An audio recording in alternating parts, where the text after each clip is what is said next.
The transport ship screamed through the atmosphere like a dying animal, and Jake Morrison held on to his seat as everything around him shook and burned and fell apart at the seams, with metal twisting and alarms blaring in his ears until the whole world became nothing but fire and pain and darkness, swallowing him whole like the mouth of some terrible beast from the old stories his mother used to tell him when he was young and still believed in heroes and happy endings before the war took everything he loved away from him forever and ever, without mercy or kindness or hope of seeing them again in this life or any other that might come after in whatever heaven or hell awaited soldiers like him who killed for money and called it duty.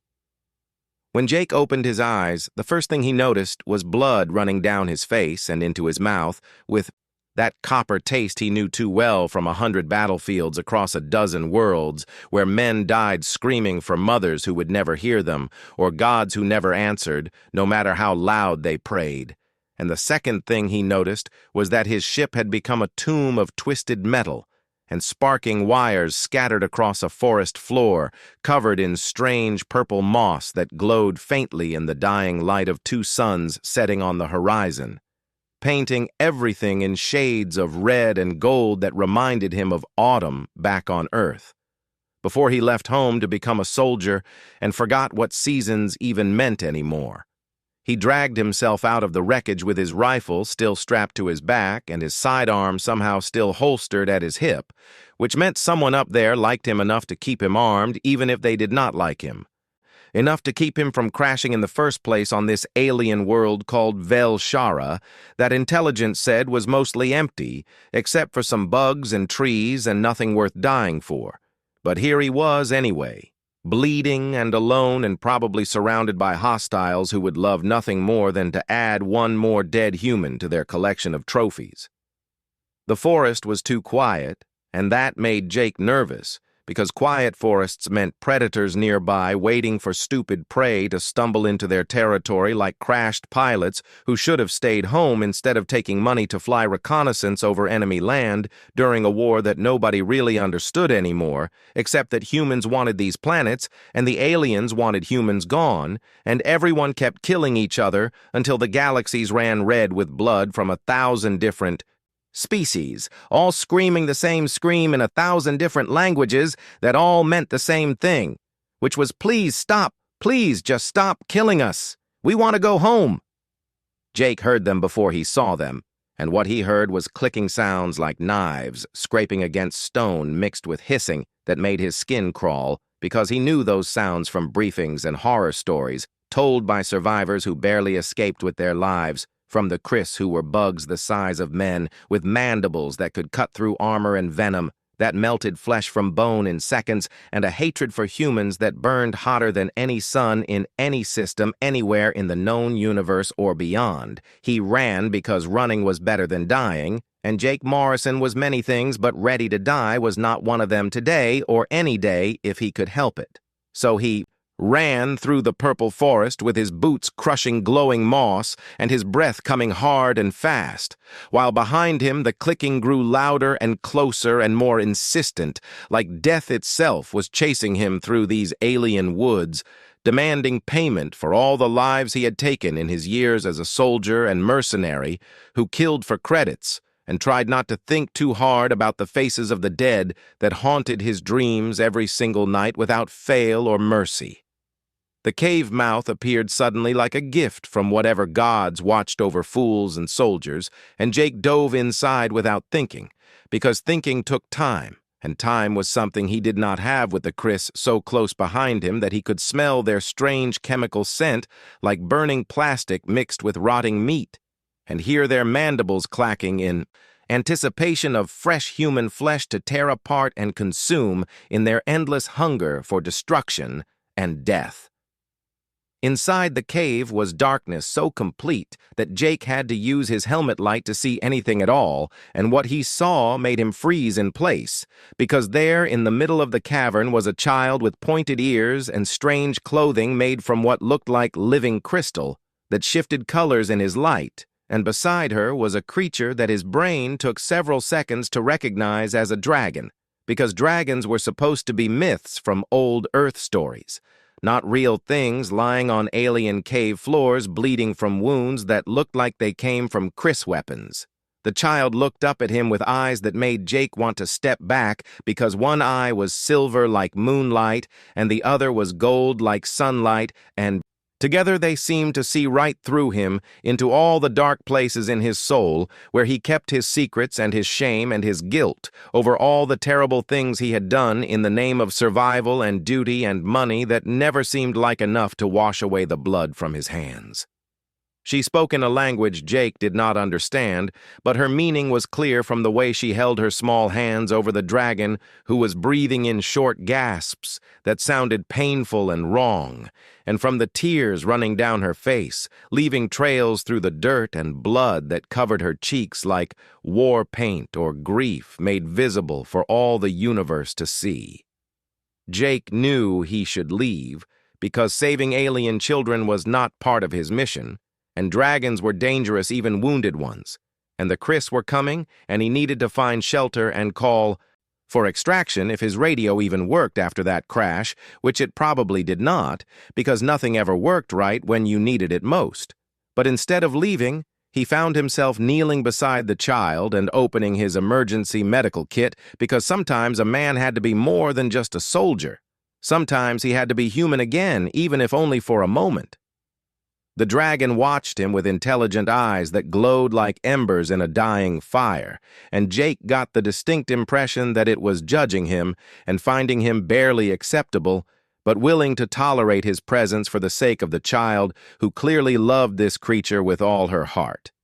Jake worked quickly, using anti-venom and wound sealant and everything else in his kit that might help a creature whose biology he did not understand, but hoped was close enough to Earth animals that the medicine would work instead of making things worse, because making things worse seemed to be his special talent lately. The child watched every move he made with those impossible eyes, and when he finished, she reached out and touched his hand with fingers that were small and cold and trembling with exhaustion or fear, or maybe both, and she said something in her language that sounded like gratitude or maybe a prayer. Outside the cave, the clicking sounds grew louder, and Jake knew his time was up because the Chris had found them, and now he had a choice to make between running alone and maybe surviving or staying with this child and her dragon and probably dying, but at least dying for something other than money for once in his miserable life.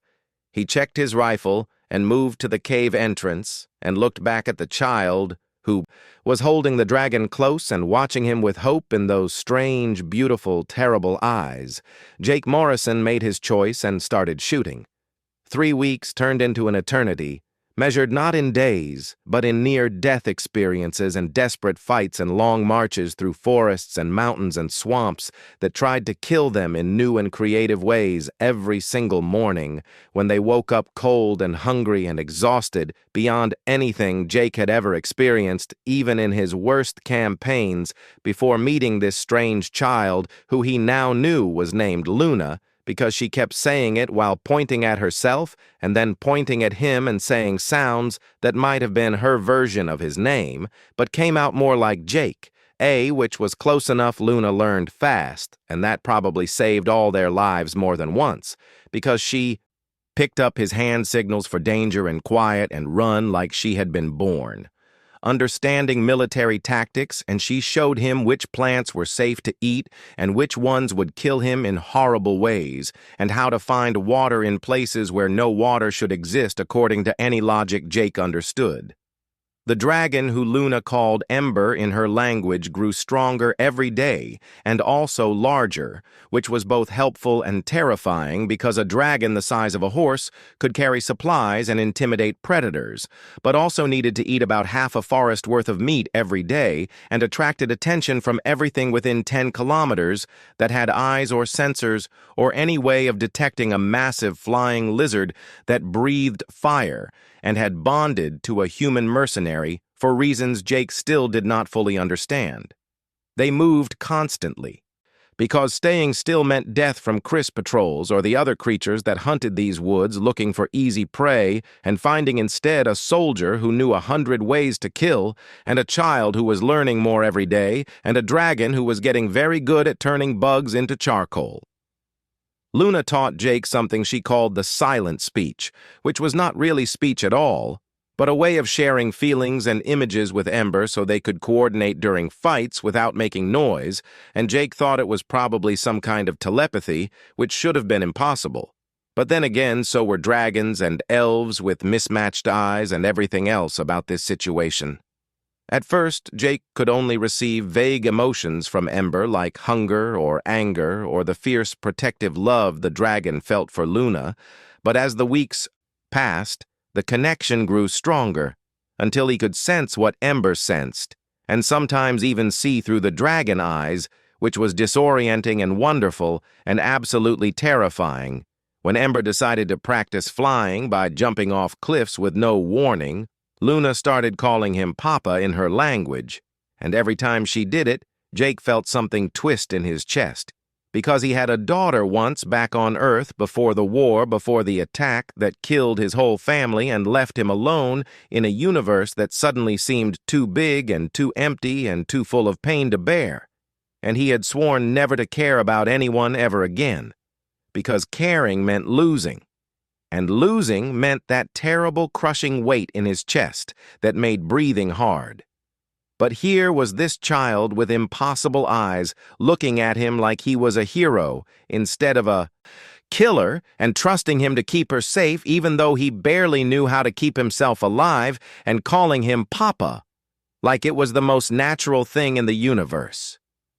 The ambush came on the 21st day in a narrow canyon where they should have been safe but were not, because the Chris were smarter than Jake gave them credit for and had learned to predict their movements and set traps accordingly. There were too many of them, and they came from all sides with weapons that shot acid and plasma and other things that made holes in rocks and trees and would definitely make holes in humans. If given the chance, Jake fought like a man possessed, because behind him were Luna and Ember, and he would die before letting those bugs touch them. And that was not just soldier thinking anymore, that was father thinking. And the difference was everything. He killed 6 of them before the blade went through his armor and into his side, and then he killed 2 more before his legs stopped working and he fell to his knees still firing until his rifle clicked empty and his vision started going dark around the edges. Luna screamed and Ember roared and Jake tried to tell them to run, but his mouth would not work anymore, and then he was lying on the ground watching the sky spin above him in colors that seemed too bright and too beautiful for a place where he was dying. He felt Luna's small hands on his face and heard her crying and saying words he did not understand except for Papa, which she kept repeating like a prayer or a plea. Then she started singing, and her voice was strange and old and powerful, like it belonged to someone much larger than a child, and her hands began to glow with light that was silver and gold, like her eyes.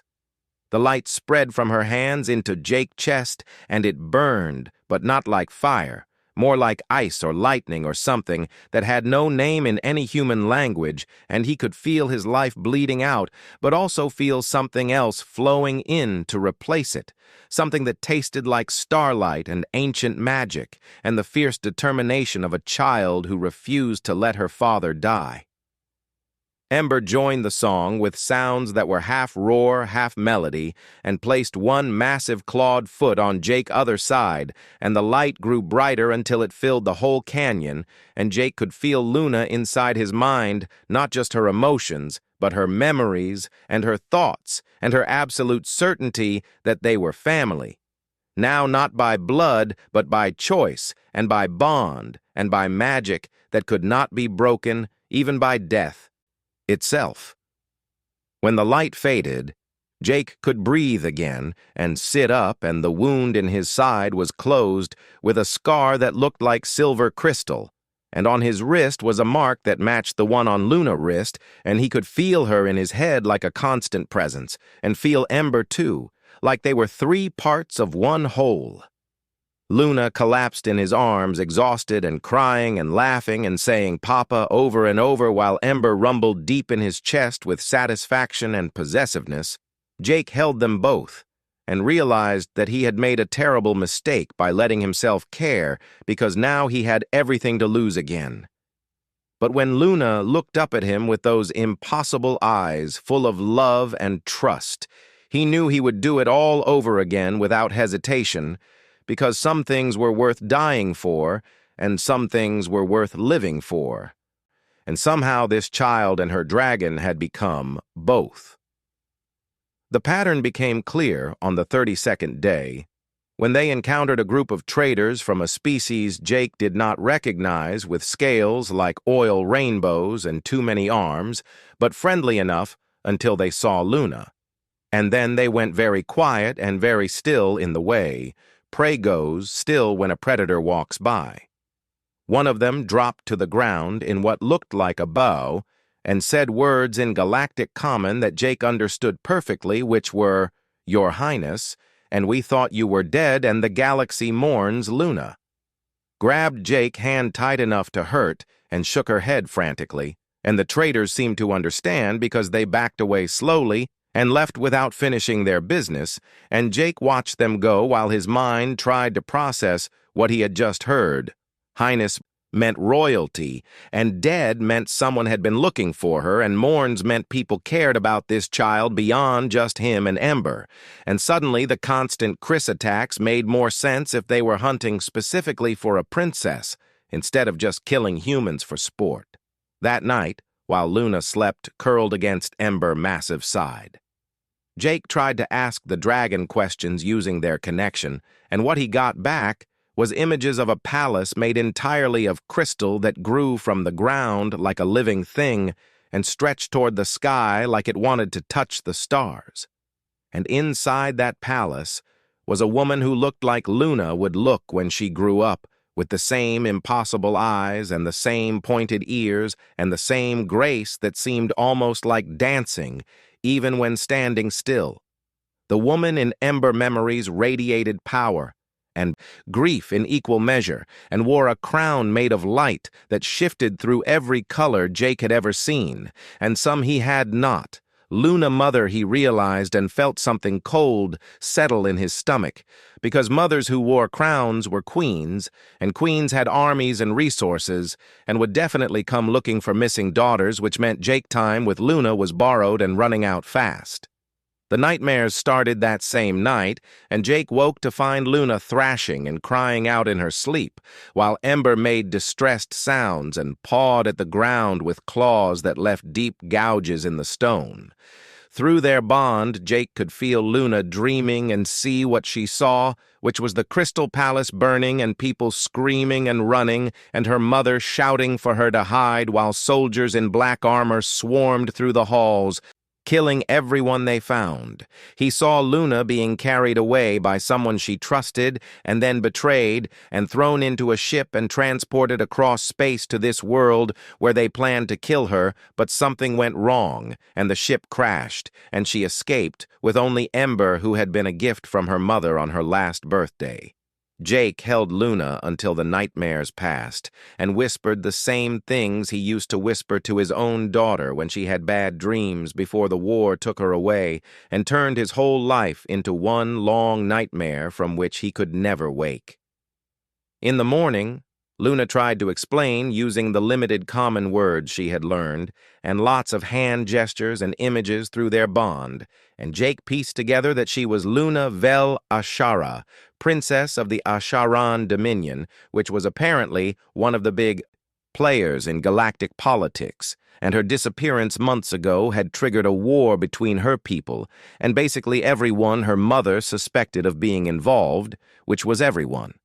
The Chris were hunting her because someone was paying them, probably whoever had kidnapped her in the first place, and wanted to make sure she stayed dead. Jake realized he was in way over his head because returning Luna to her people meant dealing with alien royalty and politics, and probably getting blamed for kidnapping her himself, since he was human, and humans were apparently on the suspect list.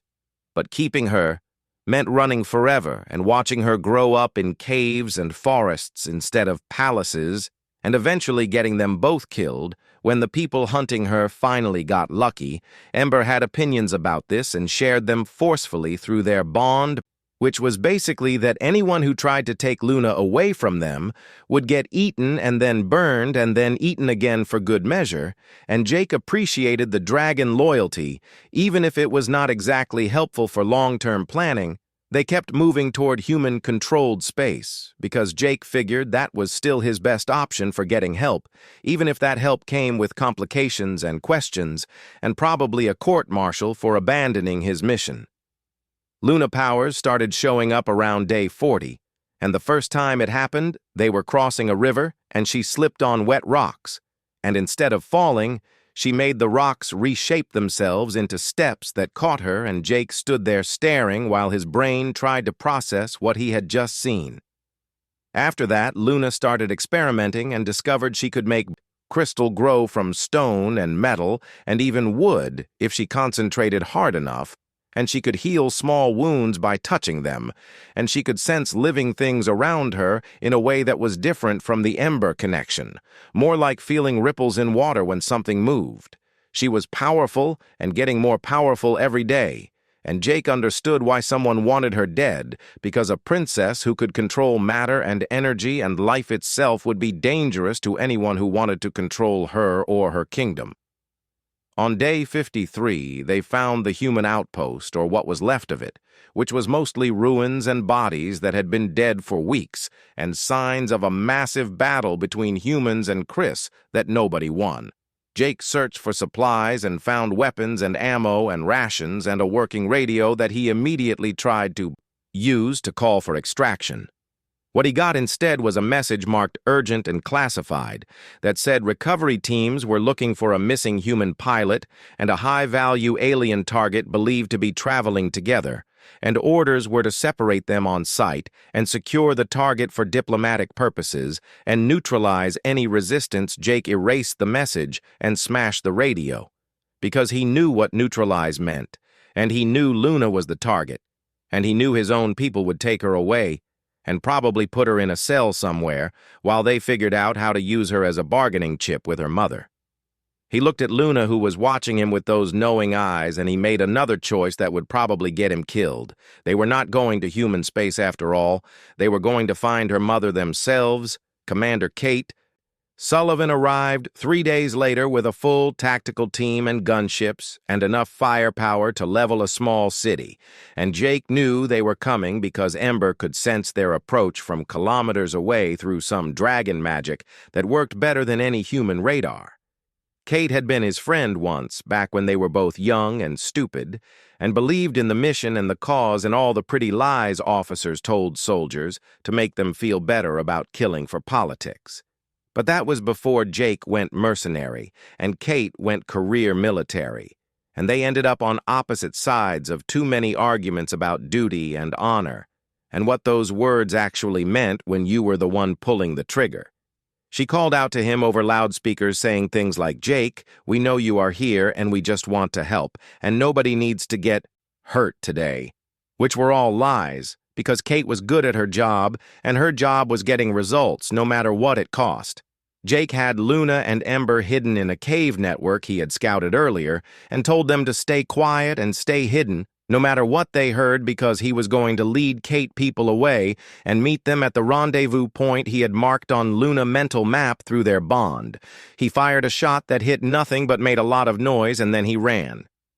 Kate team followed exactly like he knew they would, because soldiers were predictable when they thought they had the advantage, and Jake had spent 20 years learning how to turn advantages into traps.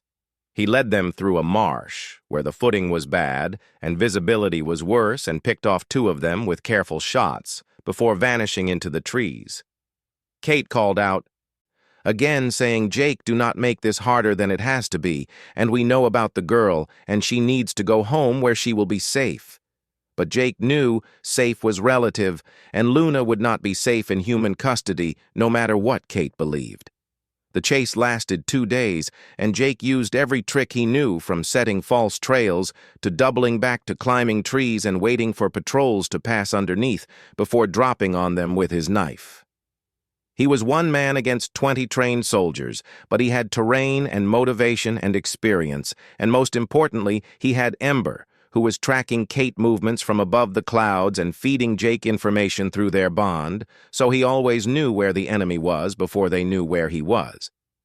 On the second night, Kate tried a different approach and used the loudspeakers to talk about duty and honor, and how Jake was throwing his life away for an alien child who already had a family and did not need him. She said, "The Queen is looking for her, and when she finds out a human mercenary has been keeping her daughter, she will start a war. And do you really want to be responsible for billions of deaths?" Jake almost believed her until he felt Luna terror through their bond and realized Kate team had found the caves despite his best efforts to lead them away. He ran faster than he thought possible and arrived just in time to see soldiers surrounding the cave entrance with weapons raised and Kate standing in front, speaking into the darkness, saying, "Princess Luna, we mean you no harm, and we are here to take you home, and your mother is worried about you." Luna walked out slowly with her hands raised and Ember behind her, growling low and dangerous. Kate smiled like she had won and gestured for her team to move in. Then Jake shot the ground at their feet and shouted, "If anyone touches them, I will kill everyone here, starting with you. Kate and I do not want to do that, but I will." Kate turned and looked at him like he was a stranger and said, "Jake, you are making a mistake, and this is bigger than you. And stand down before someone gets hurt." Jake said, "The only mistake I made was trusting that you would do the right thing instead of following orders." They stood there facing each other while 20 guns pointed at Jake, and Ember spread his wings to shield Luna, and the tension stretched so tight it felt like the air might shatter. Then Luna did something Jake did not expect and walked forward past Kate's soldiers who tried to grab her, but found their hands passing through crystal copies that shattered into light. The real Luna appeared next to Jake and took his hand and said, in careful common, "Papa, we go now.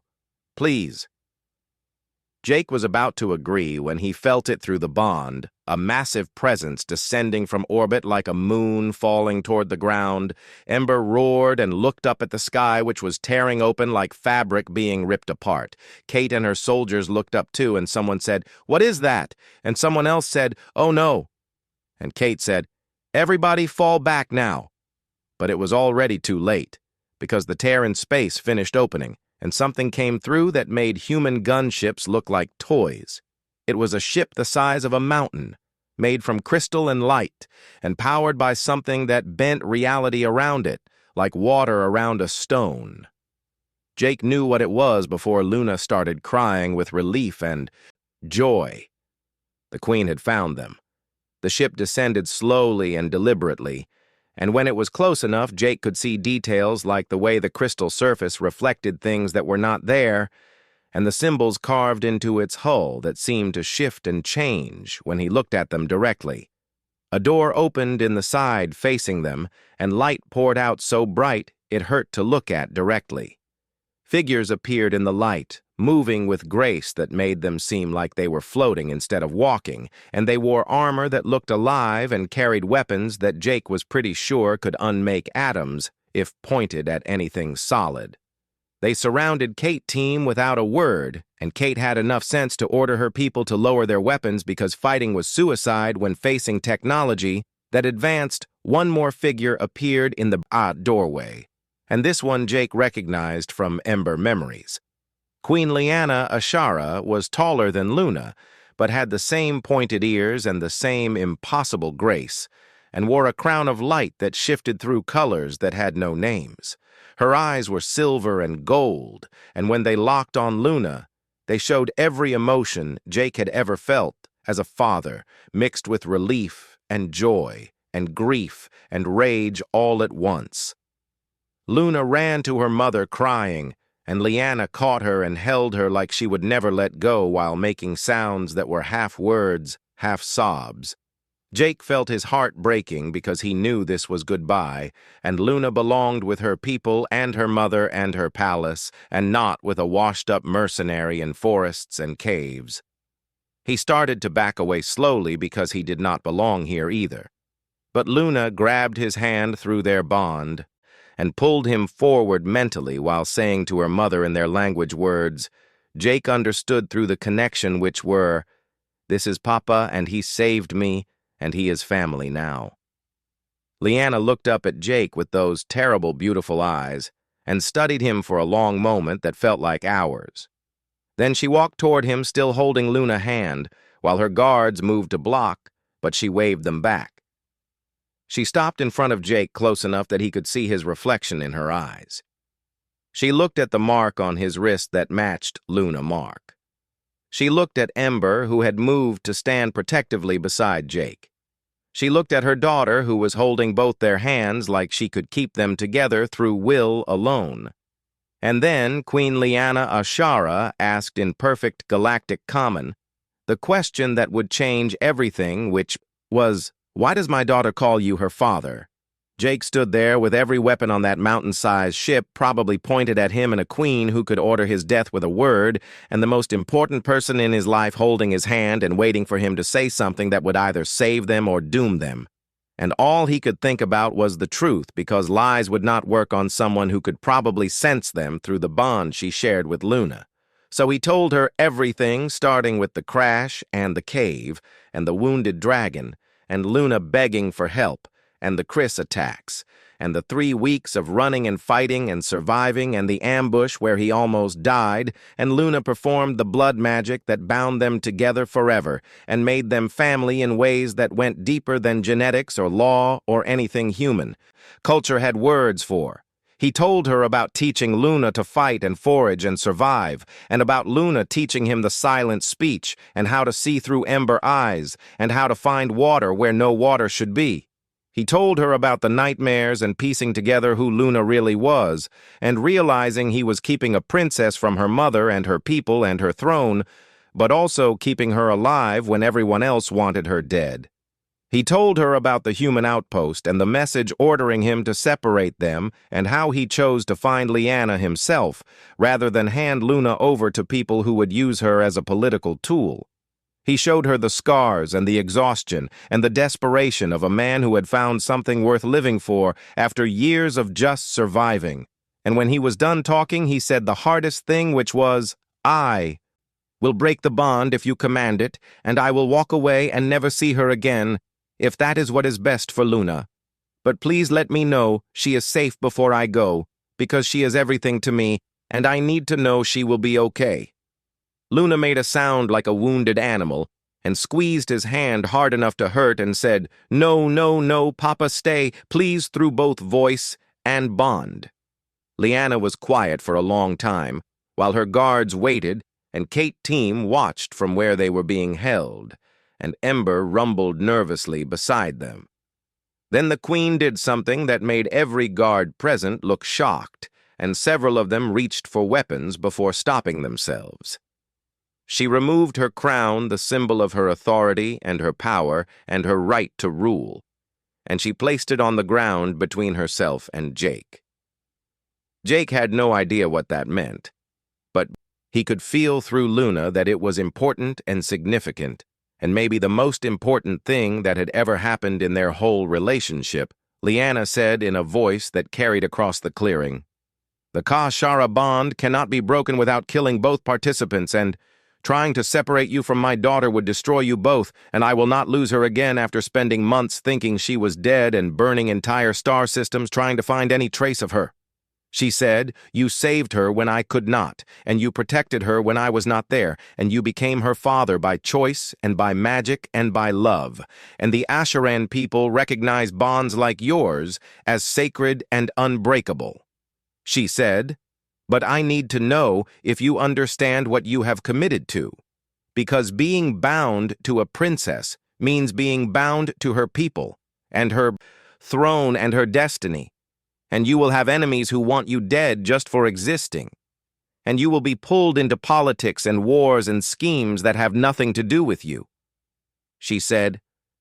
Are you prepared to stand beside my daughter, not just as a father, but as a defender of the Asharan dominion, and will you swear loyalty to her and to our people? And will you become what our laws call a Kashara guardian, which is a title that has not been used in 1,000 years, but still carries weight and responsibility and danger? Jake looked at Luna, who was watching him with hope and fear mixing in those impossible eyes. He looked at Ember, who pushed his massive head against Jake's shoulder in encouragement. He thought about his old family and how he had failed to protect them and how he had sworn never to care about anyone again. He thought about the last 3 months and how alive he had felt, despite the danger and the exhaustion and the constant threat of death. He thought about what his life would be if he walked away now, which was empty and meaningless and full of regrets. He picked up the crown from where Lyanna had placed it and offered it back to her and said, "I do not know your customs or your laws, and I am just a soldier who kills for money and barely knows how to take care of himself, let alone a princess. But Luna is my daughter now, and nothing in this universe or any other will take her from me. And if that means swearing loyalty to you and your people, then I swear it. And if that means fighting your enemies, then I will fight them. And if that means dying to keep her safe, then I will die gladly because she is worth more than everything I have ever done or will ever do." Lyanna took the crown back and placed it on her head and smiled for the first time since arriving and said, "Then you are Kashara guardian of Princess Luna Vel Ashara and member of the royal house by bond and by oath, and welcome to the family. Captain Jake Morrison." Luna laughed and cried and threw herself at Jake, who caught her and held her, while Ember roared his approval loud enough to shake trees. Lyanna gestured and her guards relaxed, and one of them brought forward something that looked like liquid crystal in a small container. The queen took Jake's hand and poured the crystal over the mark on his wrist, and it burned like ice and fire at the same time, while spreading up his arm in patterns that looked like writing in a language he could not read. She said, "This marks you as guardian and protector, and it will let you draw on power from the bond when Luna is in danger, and it will also make sure everyone who sees you knows you are under royal protection." Jake felt the power settling into his bones like electricity, and noticed his scars were glowing faintly with the same silver-gold light as Luna Eyes. Kate chose that moment to speak up and said, "Your Majesty, we need to talk about custody and diplomatic protocols, because Captain Morrison is still technically human and subject to military law." Lyanna looked at Kate like she was an insect and said, "Captain Morrison is a Sharan now by law and custom, and if your government has complaints, they can address them to me directly, but I suspect they will not, because I have been searching for the people who took my daughter, and I have found evidence that humans were involved in the conspiracy." She said I should be declaring war on your entire species right now and burning your colonies until someone gives me answers, but instead I am offering an alliance because my daughter loves this human, and he has proven himself worthy of that love, and perhaps there is hope for your people. After all, Kate looked like she wanted to argue, but Luna spoke up in surprisingly good common and said, "Commander Kate Sullivan, my papa saved me and loved me and protected me when everyone else wanted me dead, and if you try to take him away, I will ask my mother to turn your ship into dust." Lyanna did not contradict her daughter. Kate surrendered gracefully and said, "Understood, Your Highness, and I will report that Captain Morrison is under your protection, and perhaps this is the beginning of better relations between our peoples." 6 months later. Jake stood on a balcony of the Crystal Palace watching 2 moons rise over the capital city of the Asharan Dominion and thought about how strange his life had become. Luna was taking lessons in politics and magic and combat and driving her tutors crazy with questions. Ember was the size of a small building now and spent his days either napping in the sun or flying patrols over the city. And Jake was training Asharan soldiers in human tactics while also learning Asharan combat forms and trying to understand political situations that made his head hurt. But every night Luna came to find him, and they would sit together, and she would tell him about her day, and he would tell her stories from his past, and Ember would curl around them both, and they would watch the stars together. As a family, Leanna had kept her word about the alliance and the conspiracy. And with Jake's help, they had tracked down the people who kidnapped Luna and discovered it went deeper than anyone suspected, with human and alien collaborators trying to weaken both species so someone else could move in and take over. The war was far from over, but now humans and Asherons were fighting together instead of against each other. And Jake had become a symbol of that alliance, whether he wanted to be or not. Luna appeared on the balcony and took his hand and said, "Papa, are you happy here?" Jake looked at his daughter with her impossible eyes and her smile that lit up his world and said, "Yes, little star, I am happy here." And he meant it because after years of being lost, he had finally found his way home.